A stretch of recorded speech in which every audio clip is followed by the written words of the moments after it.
Do you want to hear Jayson Tatum post? If we're going to play two clips, all right, one of them is being criticized. The other, is him celebrating after. I think he's probably had a couple of cocktails at this point in the locker room. He was talking with the media and just discussing sort of the I guess, issues that people have had with him or the Celtics and coming up short and all the other criticisms they've heard. Here was Jayson Tatum talking postgame. It's a real feeling. Still hasn't really kicked in yet.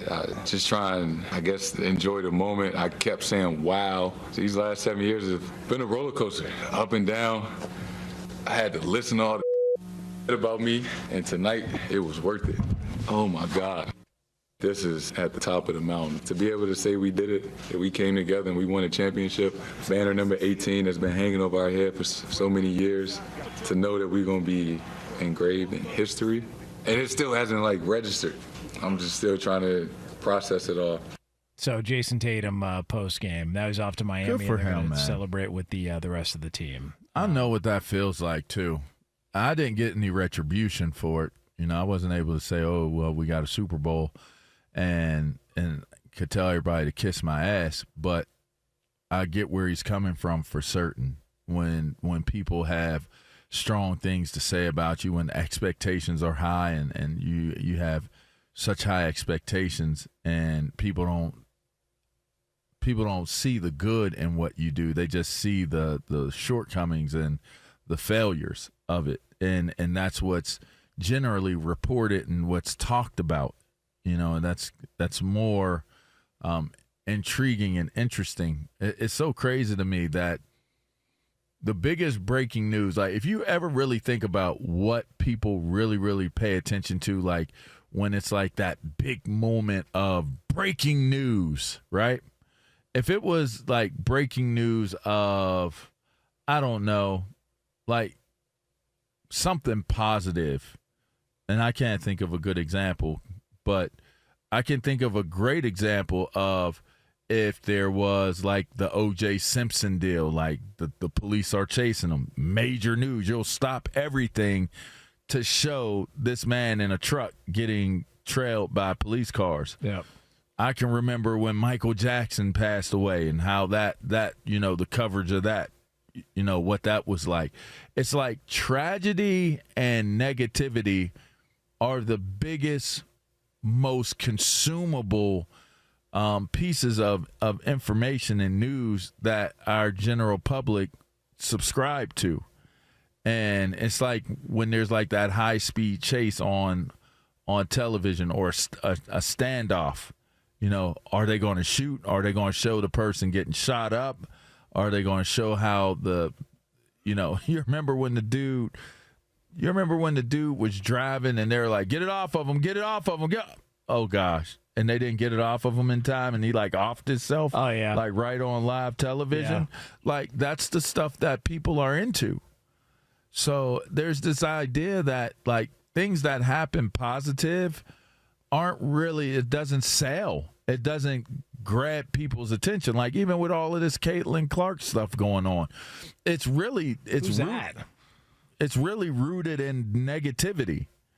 And I don't know why that's our culture and why that's something that, even Eddie will give us an update coming up, right? And you know what we'll talk about? How many dudes then got jacked up. Mookie Betts is big news right now because his hand got broke off. You know what I mean? It's broken hand. What is he, Jamie Lannister? Out. I mean, yeah. You saw the way that ball hit his hand. He might need a gold hand.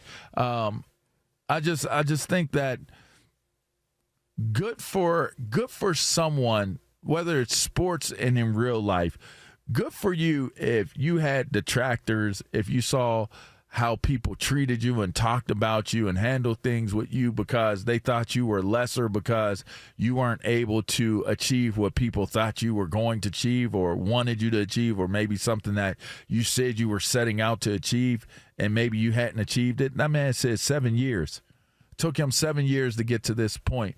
good for him. And you know what? Shouts out to him for having the opportunity to actually be able to say to the people, you know what? Y'all said this and y'all said that about me wasn't positive. It was really you guys taking jabs and shots at me all along. And then now finally I did something that was great. That really gave me justification. It's the one thing I can't stand, and it's going to happen this week, and it's going to happen today, is that people are going to do the whole legacy talk thing. Ooh, what's so-and-so's legacy? Bro, your legacy is what it is after you're done playing. Like, there's going to be people that are going to look at this and go, man, not a great showing from Kyrie and from Luka. And especially, you'll look at Luka and go, well, he came up short. They lost in 5 games. What if this is his only shot? Who knows, man? Like, he's 25 years old. Tatum's 26. These are young guys. Like, if you want to talk about legacy, a year ago at this time, people were laughing at the Celtics for giving Jaylen Brown $300 million after he came up short in Game 7 when Tatum got injured in the Eastern Conference Finals. Right. That dude just won Eastern Conference Finals MVP and NBA Finals MVP. That was less than a year ago. So, like, whatever... Like, the idea that you take this one moment and you go, oh, that's what we're going to be discussing when their playing days are over. Dude, Luka could go on and win 2 or 3 more titles. Kyrie could win a title with Luka. And all of this is a distant memory. People aren't going to remember.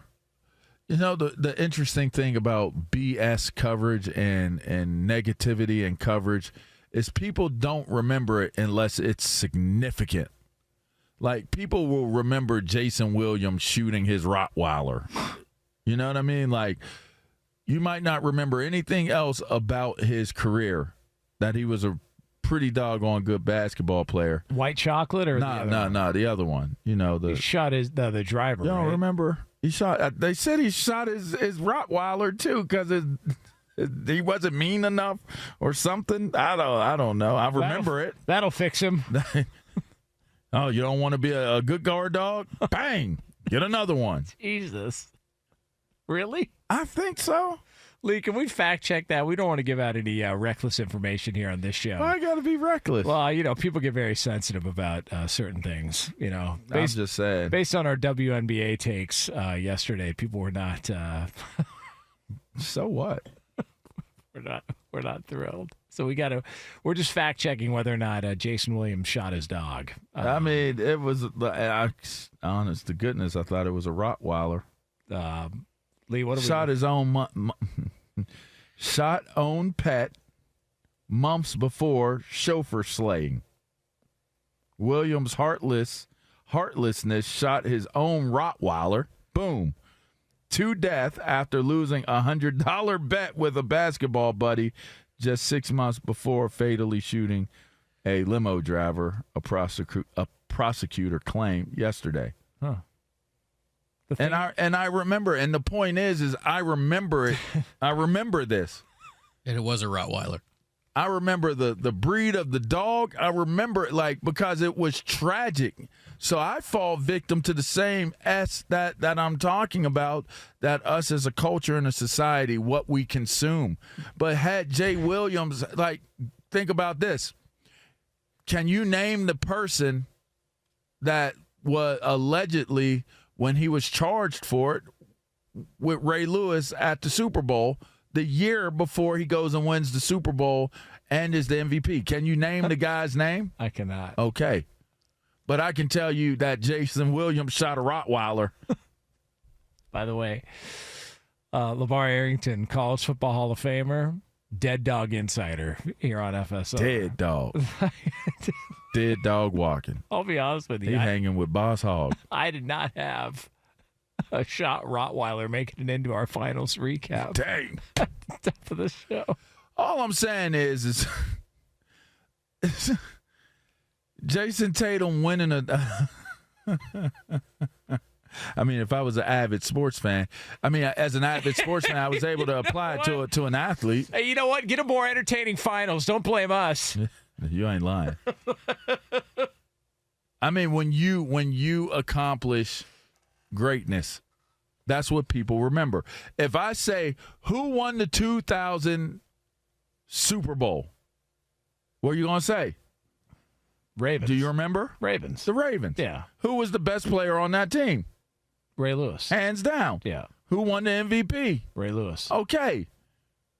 Now, you may remember that Ray Lewis was a part of a situation where a man lost his life the year before, but you don't remember that guy's name because the tragedy was now superseded and really kind of like wiped away by the success that took place only a year later.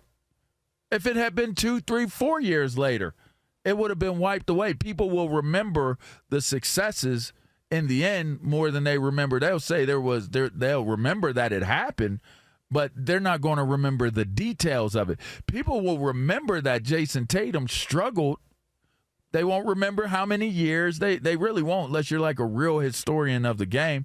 You won't remember all the years that it took for him to get there. You won't remember all of the losses that he took or how many he took in each one of those playoff runs where they came up short. You'll remember that he didn't get it right away, just like we say with Jordan. You'll remember that he didn't get it right away. He started lifting weights, got stronger, was able to handle the guys beating him up with Detroit. They got Detroit, boom, boom, boom. Next thing you know, the rest is history.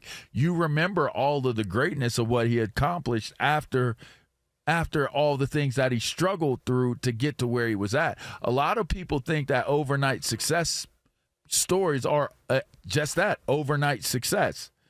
But the guys like Jayson Tatum who have to deal with all that scrutiny and it impacts them and it impacts their families, when they get a moment to get across that finish line and be able to claim a championship, a world title, and you played a major part in that as one of the superstars on that team, it's got to be a super fulfilling feeling to have for yourself, to be able to look at your family and say you did it.